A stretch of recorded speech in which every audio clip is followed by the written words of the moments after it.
Saudara-saudari terkasih, apakah saudara sudah memulai hari ini dengan penuh sukacita dan punya niat untuk berbuat baik meskipun kecil? Semoga Tuhan memberkati niat baik saudara. Hari ini saya ingin mengajak kita semua untuk bernostalgia tentang masa lalu kita, tentang masa kecil sampai kita sekarang ada pada posisi kita masing-masing. Dulu ketika kita lahir dari mama kita sadar bahwa kita lahir di dunia. Dari rahim terus ke dunia, ada perubahan. Belum mengerti tapi sadar, dan karena itu menangis. Ada keterpisahan dari zona nyaman di dalam rahim ibu. Di dunia terasa lebih dingin dan tidak nyaman. Sadar meskipun belum mengerti. Lalu bertumbuh, bisa mulai melihat, mendengar, kemudian berjalan. Lalu pada waktu umur 1 tahun, kita mendengar nama dipanggil. Entah Andi, entah Joy, entah Cindy, entah Bob, entah Joko, anyone. Lalu mulai sadar dan mengerti, oh kalau nama itu berarti itu saya. Mulai mengerti, pikiran mulai bekerja. Tetapi sebelum dia mengerti, dia sadar dulu. Sebelum dia tahu bahwa namanya Joko, Mike, Cindy, Sarah, dia sadar dulu. Kita juga sadar dulu sebelum mengerti dan kenal nama kita sendiri. Lalu kemudian mulai dari situ, kita membangun kisah tentang nama kita. Kita membangun cerita tentang siapa kita. Joko adalah lulusan SMA, something, kuliah di mana, asalnya dari mana. Itu kisah tentang kita. Dan itu terus berubah. Ketika SD, oh saya Joko lulusan SD ini. Ketika SMP berubah, saya Joko lulusan SMP ini. Ketika SMA berubah terus. Mendapatkan pekerjaan, menikah, punya anak, terus menjadi tua. Semua berubah. Segalanya berubah. Isinya adalah kisah tentang saya. Lalu kita merasa bahwa saya adalah kisah tentang saya. Dan karena itu saya yang merupakan kisah tentang saya tidak pernah bahagia. Mencari terus. Karena memang bukan kita itu. Itu adalah kisah tentang saya, bukan saya. Kisah tentang saya berubah terus. Dan ketika kita terus mengalami kehidupan sebagai saya yang adalah kisah tentang saya, maka saya mengalami suka dan duka, gelisah, takut, kecewa, dan tidak bahagia, kadang-kadang senang, kadang-kadang sakit, kadang-kadang sehat, tidak pernah tetap, tidak pernah stabil. Karena itu bukan saya, bukan kita. Ada yang tetap, ada yang stabil, yaitu bukan kisah tentang saya, tetapi saya yang sadar sejak awal lahir itu, sebelum ada kisah tentang saya sudah ada. Saya sebagai yang menyadari kisah tentang saya itu tetap ada. Dan itulah saya yang sebenarnya, itulah Anda yang sebenarnya.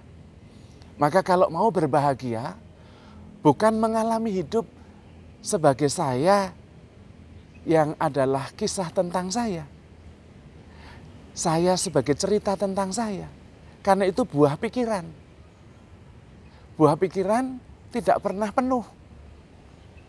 Kalau mau bahagia dan damai, kembali kepada yang menyadari kisah tentang saya itu.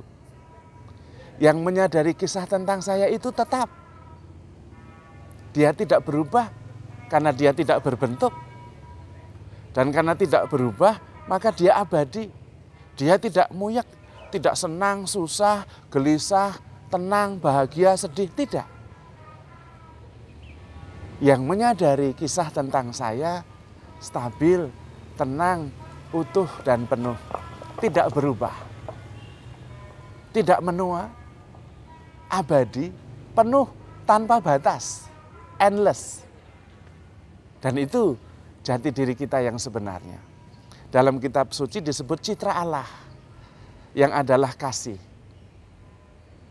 Maka ketika saya kembali kepada saya yang menyadari kisah tentang saya, yang ada adalah kedamaian.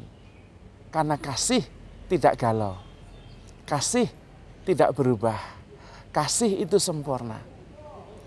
Dan kalau Tuhan Yesus meminta kepada kita, jadilah kamu sempurna, seperti Bapamu yang di surga sempurna, itu berarti kita kembali ke yang menyadari kisah tentang saya itu. Kembali kepada citra Allah yang sempurna itu, yang tanpa batas itu. Kembali kepada kasih yang endless, tanpa batas, sempurna, penuh. Kasih yang tidak sempurna itu bukan kasih. Kasih itu sempurna atau bukan kasih. Dan kasih itu shapeless, tidak menua, tidak berubah, abadi, eternal. Dan itulah Anda dan saya. Maka kalau kita mengatakan, aku percaya akan Roh Kudus, Gereja Katolik yang kudus, kebangkitan badan dan kehidupan kekal, bukan hanya percaya. Anda dan saya memang akan hidup kekal dan selalu hidup kekal. Karena sejak semula kita adalah kesadaran yang menyadari kisah tentang saya. Kesadaran itu tanpa bentuk. Kasih itu tanpa bentuk, tetapi karena itu menjadi tidak berubah, abadi, ageless, endless, dan sempurna. Yang sempurna itu tanpa batas, dan berarti tanpa bentuk. Kalau berbentuk pasti tidak tanpa batas, tidak sempurna. Karena itu, di mana kita menemukan sukacita, damai sejahtera, dan kebahagiaan? Di dalam jati diri kita yang adalah kasih, yang adalah citra Allah, yang sadar akan kisah tentang saya, yang abadi, yang tenang, yang bahagia, yang selalu bersama Tuhan dan di dalam tangan Tuhan. Karena memang Tuhan yang tanpa batas itu ever present di dalam kasih yang juga merupakan jati diri kita. Maka kita adalah kesatuan dengan Tuhan. Karena itu Tuhan Yesus juga selalu berdoa, ya Bapa, semoga mereka semua satu, seperti Engkau dan aku adalah satu. Dan disitulah kita menemukan siapa diri kita yang sebenarnya. Kita kembali di dalam diri yang penuh, utuh, sempurna, dan bersatu dengan Tuhan dan semesta. Tidak ada kegelisahan, tidak ada kekhawatiran, tidak ada ketakutan. Karena kasih, percaya segala sesuatu, mengandalkan segala sesuatu. Tidak takut akan apapun juga, karena percaya. Maka saudara-saudari terkasih, jangan kemudian moyek dan kemudian galau, terbelenggu oleh persoalan-persoalan yang sebetulnya bisa kita atasi. Karena Anda dan saya jauh lebih besar daripada yang Anda pikirkan. You are not what you think. Anda dan saya bukan kisah tentang Anda dan saya. Anda dan saya adalah kesadaran yang menyadari kisah tentang Anda dan saya. Yang abadi, yang adalah kasih, yang sempurna, yang selalu bersama Tuhan. Maka saudara-saudari terkasih, handle yourself with care because you are loved. Tuhan memberkati.